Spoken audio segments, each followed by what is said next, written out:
sou fã do Lula, sabe? Eu sou fã do Lula. Mesmo ele sendo corintiano. Mesmo sendo corintiano, nós estamos ali. Eu fiz questão de pagar 150 para mandar fazer esse quadro ali, entendeu? Mas eu sou fã dele. Só que agora, se hoje, se ele fosse o candidato às pessoas para votar, eu não votava no Lula hoje, não. Porque ele é corintiano? Não é porque ele é corintiano, não, porque ele tá matando a pobreza. A pobreza não tá nem podendo comer. Entendi. Porque ele ia comer picanha, não tá comendo nem a costela da picanha, não tá comendo, entendeu? Nem a costela, o osso, ninguém tá podendo comer, entendeu? Ele vem falar que o povo vai comer picanha, uma picanha de 40, 50 reais, qual é o povo que aguenta comer? Pesquisa Datafolha, que foi divulgada inicialmente pela Folha de São Paulo, né, já que a empresa pertence ao grupo, revela que a aprovação do presidente Lula chegou ao pior nível de todos os seus mandatos, 24%. A reprovação atingiu também um percentual recorde, 41%. Queria lembrar para vocês, né, que a gente já estava, através de outros levantamentos, mostrando que essa situação viria. Os outros levantamentos seriam o quê? Uma antecipação? Você vai vendo aqui as análises, olha só, olha pra aí. Inclusive, dessa vez, é praticamente geral a queda, porque ó, o pessoal comenta muito isso aqui, ó. Essa questão aqui que eles chamam de boca de jacaré. Quando acontece isso, é uma bronca do tamanho de um trem, ó. Pá! É a boca do jacaré engolindo o pesquisado, entendeu? Engolindo o pesquisado. É a diferença, é a queda vertiginosa. Lá em cima é o anterior, embaixo é o agora. Tá vendo? Era 41, tá em 24. A pesquisa Datafolha aponta também queda na aprovação do governo Lula entre eleitores católicos. Não falando de católico, porque ele perde feio nos evangélicos. Inclusive, acendeu até uma luz vermelha no início do mês passado, numa pesquisa que saiu, sobre a questão dos evangélicos com o presidente da República. Nos católicos, a taxa dos que consideram o governo ótimo ou bom caiu de 42% em dezembro para 28%, redução de 14 pontos percentuais. Entre os evangélicos, a aprovação do governo também diminuiu. Já era ruim, mas diminuiu, passou de 26% para 21%. É bom lembrar que todas essas quedas estão além da margem de erro, né? Não existe margem de erro nessas quedas, estão além. Segundo a coluna da jornalista Bela Megali no jornal O Globo, o presidente ainda não confirmou se vai buscar a reeleição e também não confirmou se está articulando um sucessor competitivo. Em conversa com os auxiliares, Lula pediu para não ser incentivado a concorrer caso não tenha condições de saúde. Citou o exemplo do presidente americano, o ex-presidente Joe Biden. Joe Biden, né, ele participou até de um debate com Trump, mas o pessoal questionou a condição dele de saúde e disse que ele não deveria concorrer. Então o presidente Lula, que está com 79 anos, também colocou já isso. Quem está falando é a jornalista Bela Megali do Globo. Eu já disse aqui para vocês que muitas vezes a gente usa esses interlocutores, jornalista fulano de tal, jornalista ciclano de tal. Por quê? Porque esses jornalistas têm acesso às informações dentro lá do poder, né? Eu já falei aqui para vocês que quando a gente quer saber alguma coisa que o ministro do STF pensa, tem uma jornalista da Globo News que ela tá lá assim, eu recebi aqui um zap, faz isso, a mulher recebe zap de ministro do Supremo. O STF, o Supremo Tribunal Federal questionou? Não questionou. Então a gente às vezes se baseia nessas informações, por quê? O jornalista é bem informado, tá recebendo a informação, por que eu vou desacreditar? A mesma coisa da jornalista do Globo que eu tô dizendo aqui. Ela diz que o Lula já falou, olha, não me incentiva a ser candidato, porque eu não sei se eu vou ter condição de saúde para ser candidato. Aí, para mais problema com o governo, sai uma pesquisa do IPEC. E essa pesquisa revela que 62% dos brasileiros são contra a reeleição de Lula em 2026. Outros 35% ainda defendem a sua candidatura. Aí, tem os motivos citados. Esses motivos, eu acredito que sejam interessantes para o governo tentar se arrumar, né? Porque a pesquisa colocou para as pessoas opinarem. Esse instituto, pessoal aqui, todo quanto é jornal, portal de notícias publicou. Então, acredito que seja um instituto muito sério. Então, tá aqui, os motivos aqui, tá certo? Aí, vamos lá, para o governo analisar. 36% alegam que ele não faz um bom trabalho, que Lula não deveria ser candidato porque não faz bom trabalho. 20% corrupção. 20% corrupção. 17% mencionando a idade avançada. Ou seja, o que a gente está vendo é que o presidente Lula, primeiro motivo, não faz um bom trabalho. Eu queria, inclusive, dizer para vocês que na história recente desse país, nós temos diversos episódios. Nenhum presidente teve impeachment, a Dilma, Fernando Collor, tá? Se a economia fosse bem. Por exemplo, Lula 1, Lula 2. Meu amigo, mensalão logo no primeiro governo. Do ponto de vista jurídico, o Lula foi pra televisão para pedir desculpa, perdão ao povo brasileiro. O pessoal não lembra disso, não. Neguinho, entendeu? Casacudo da política, na filinha do banco, dentro da Câmara, dentro do Senado, para pegar propina, para votar a favor dessa ou daquela situação para o governo. Foi o primeiro governo. Depois o Petrolão, Lava Jato e outros escândalos que estouraram, tá? O cara falou, não, o apartamento não é meu. Aí uma pessoa tirou a foto dele com o cara da UAS dentro do triplex. Mas como é que não é seu? Se você tá na foto, pô, conversa. Mas é o que aconteceu? Ele tinha o Meirelles comandando a economia tranquilo, elegeu a Dilma, aí a Dilma fez assim com a economia, igual tá acontecendo agora. Tem muita comparação sobre isso. Dilma fez assim na economia. O que aconteceu? Dilma impeachment. Tanto é que agora, no tal protesto que vão fazer dia 16, existe aí um lado da oposição fala, não, vamos falar do fora Lula. Não, vamos falar da anistia. E tem gente já batendo, não, tem que ser ou é fora Lula ou nada. Porque qual é o medo? Não, se eu tirar Lula, vem o Alckmin. Aí o povo da direita, sim, mas o Alckmin, ele é assim, meio direita, centro, sei lá, tá no PSB, viu? O Geraldo Alckmin. Aí o povo da direita tem medo, não, porque se ele entrar, ele é novo, vai querer se candidatar de novo. Vê que bronca. O pessoal tem medo do Geraldo Alckmin. O picolé de chuchu, né, que chamam, né? O picolé de chuchu, hã? Oh, meu Deus. Aliás, viu, João Bosco, eu fiquei assim, olhando, o pessoal, não sei se vocês observaram, o senador que teve aqui, americano, ele não foi no Palácio do Planalto, ele foi falar com o Alckmin, o republicano, e falou com o Tarcísio também. Isso. Né, nesse final de semana. Isso. Né? Isso não dá um medinho, não? Veja,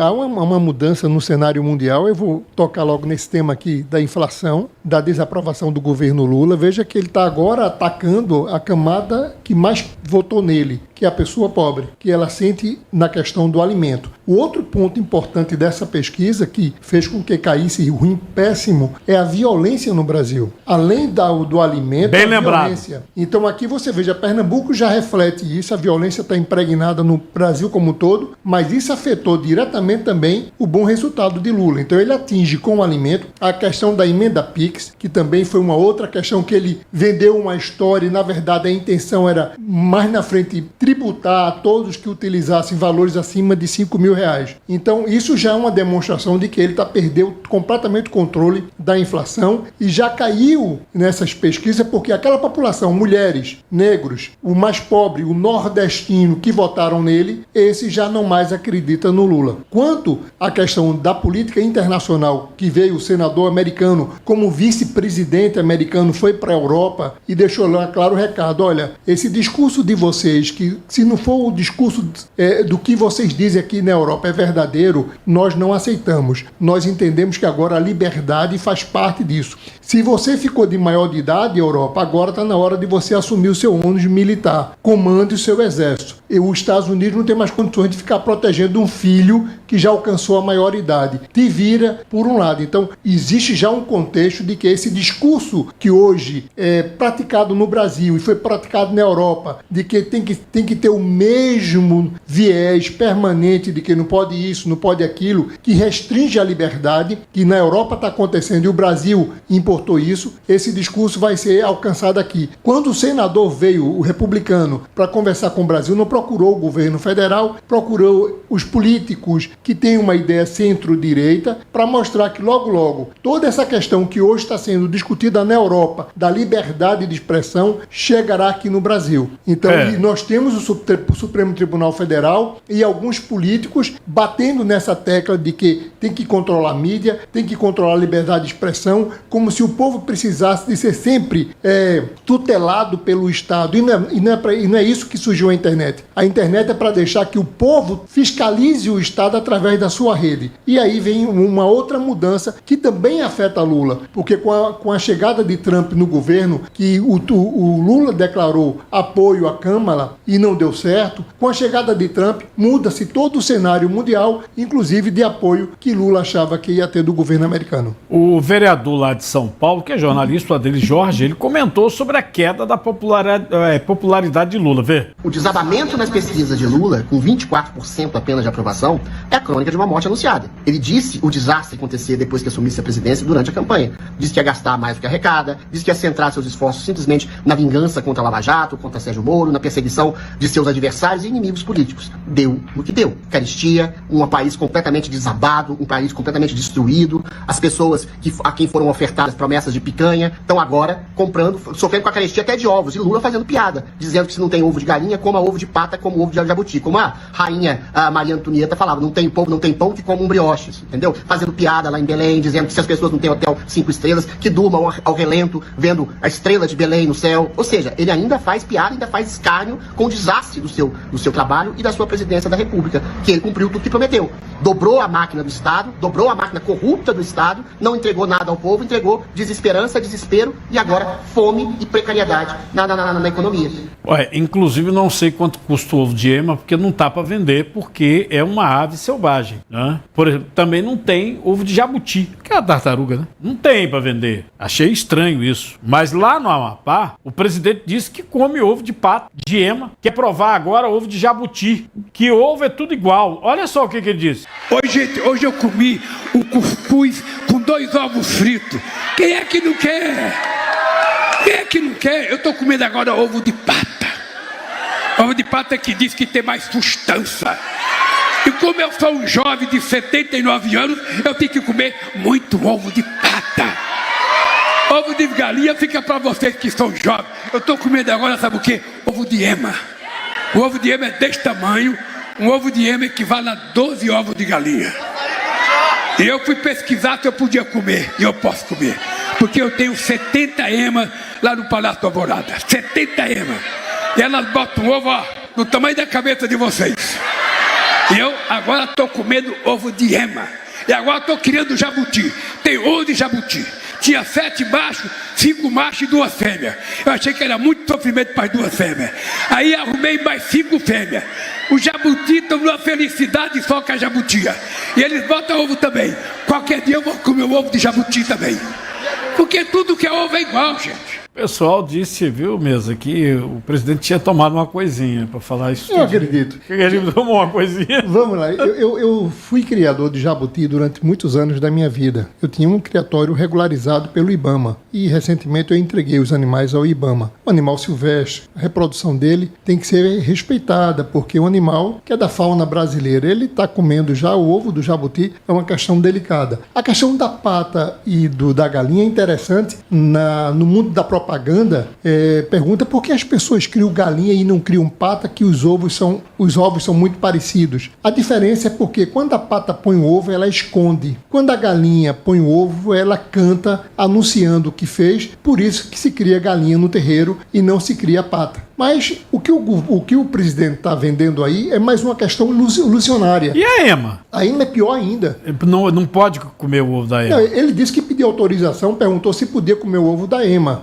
Então ele deve ter autorização. Deve ter autorização, porque ela tem um criatório regularizado, as emas estão ali, animais protegidos. Eu acredito que ele está comendo por conta disso. Já que o ovo da ema é quase do tamanho de um avestruz. É um ovo grande. Pensa, né, doutor? Daqui a pouco ele vai querer distribuir ema para as pessoas criarem em casa para poder... Até porque o ovo, eu vou mostrar já o preço do ovo. Só que aquele deputado do MBL, o Kim Kataguiri, ele falou sobre esse negócio dos ovos e tá entrando na Procuradoria-Geral da República. Vê comigo. Admite cometer um crime em rede nacional. Não basta esse governo ser corrupto e roubar o nosso dinheiro, passar a mão no nosso bolso, ainda é comandado por um sujeito que está no nível de estar tão burro, mas tão burro, que confessa o cometimento de um crime para para milhares de pessoas. Qual que é o problema do Lula comer ovo de ema? O problema é que ema é um animal silvestre. E veja só o que diz a nossa legislação sobre isso. Artigo 29, pena, detenção de 6 meses a 1 ano e multa. Parágrafo 1º, inciso 3º. Quem vende, expõe à venda, exporte ou adquire, guarda, tem em cativeiro ou depósito, utiliza ou transporta ovos, larvas ou espécimes da fauna silvestre. É que dá em alguma coisa, procurador? Não dá não, né? É muito difícil, não é? Porque A isso baleia tem... que o Bolsonaro importunou também não deu em nada, não foi?